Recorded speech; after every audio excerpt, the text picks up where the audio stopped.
Gloire et louange à toi, Seigneur Jésus. Gloire et louange à toi, Seigneur Jésus.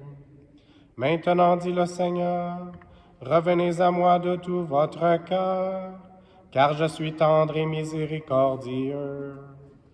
Gloire et louange à toi, Seigneur Jésus. Le Seigneur soit avec vous. Évangile de Jésus-Christ selon saint Luc. En ce temps-là, Jésus expulsait un démon qui rendait un homme muet. Lorsque le démon fut sorti, le muet se mit à parler, et les foules furent dans l'admiration.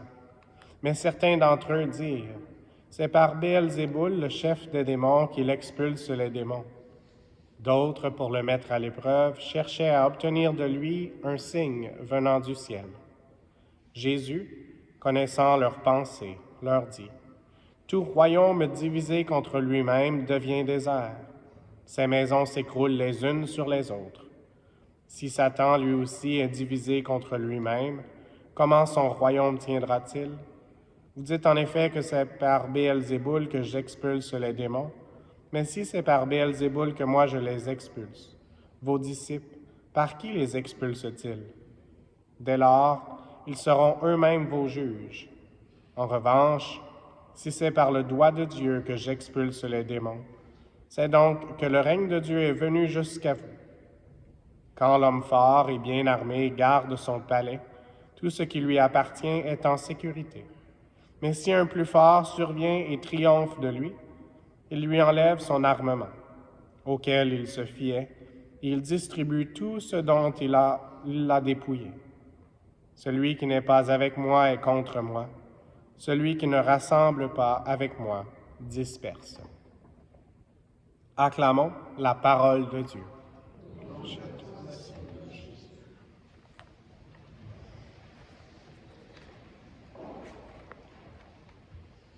Notre évangile aujourd'hui nous parle de la bataille spirituelle. Il nous parle d'armement. En ce contexte où on prie pour la paix dans le monde, on doit s'armer pas seulement de patience, mais avec l'arme de la prière d'une façon spéciale. Et donc, juste pour répéter des paroles qu'on vient d'entendre, la force, on la reçoit du Seigneur et on est tous appelés à être des femmes et des hommes forts. Quand l'homme fort et bien armé garde son palais, tout ce qui lui appartient est en sécurité. Et donc, hier, j'avais une classe qui est venue nous visiter d'une école de Montessori et une des petites filles a demandé la question qui était l'ange qui était là-bas. Et donc, je lui ai parlé que c'était l'ange Saint-Michel et donc qu'il avait une bonne épée. Et chacun de nous aussi, on est appelé à devenir des maîtres d'armes, des maîtres en prière et d'une façon spéciale dans un des passages qui parle de la bataille spirituelle, qui nous vient de l'apôtre Saint Paul. C'est Éphésiens, chapitre 6, il parle du glaive de l'Esprit, qui est la parole de Dieu.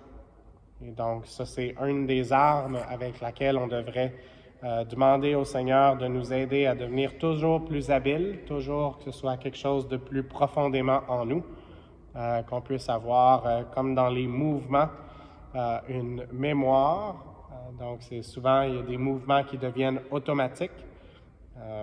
Juste en me souvenant, ça ne fait pas partie de mes notes, mais dans Karate Kid, il faisait faire des mouvements de lavage, de nettoyage du printemps, comme on peut dire, mais pour que les réflexes soient là et qu'il n'y ait pas besoin de penser. Et donc, pour nous aussi, on devrait demander au Seigneur de nous aider à ne pas avoir trop à penser longtemps avant de nous diriger vers la parole de Dieu.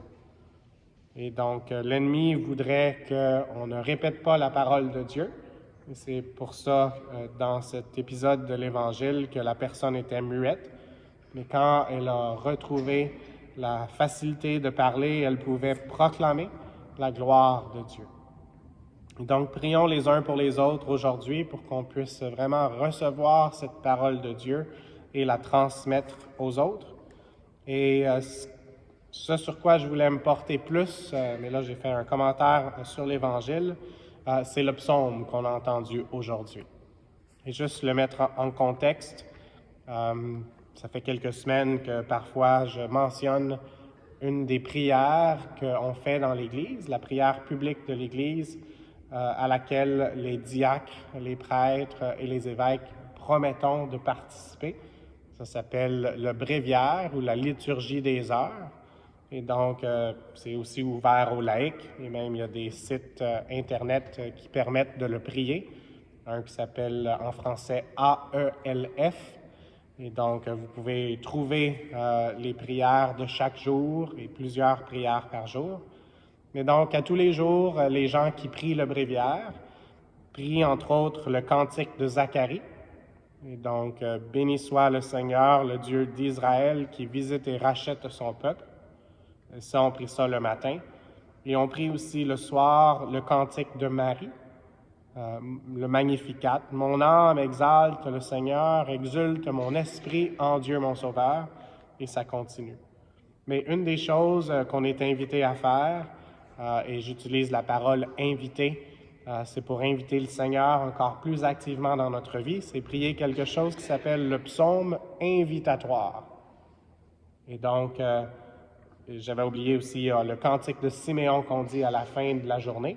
Et donc, on devrait essayer de s'endormir avec des pensées de Dieu, puis demander d'avoir la paix que seul le Seigneur peut nous donner.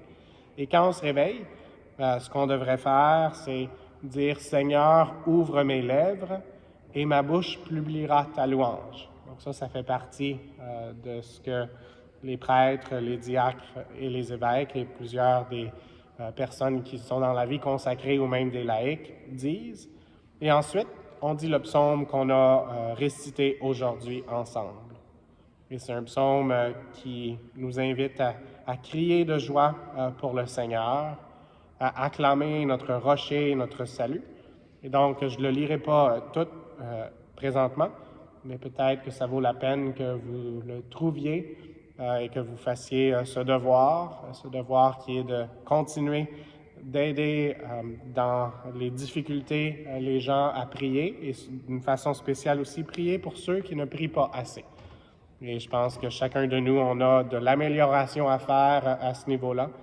Donc, demandons à la Sainte Vierge de nous aider, nous aussi, à ce que le Seigneur puisse ouvrir nos lèvres afin qu'on puisse proclamer et publier la louange du Seigneur comme elle le faisait dans les moments faciles et dans les moments très difficiles, même sur la croix. Et puis que ça puisse être notre arme pour prier et pour agir pour la paix que seul Dieu peut donner. Donc, Seigneur, aide-nous aujourd'hui à prendre au sérieux cet appel que tu nous donnes et à t'inviter, soit avec le psaume invitatoire, mais de toutes sortes de manières pour pouvoir proclamer ta louange, et même quand on est en silence, que ta présence puisse être manifestée au monde qui a tant besoin de toi, notre unique Sauveur. Amen.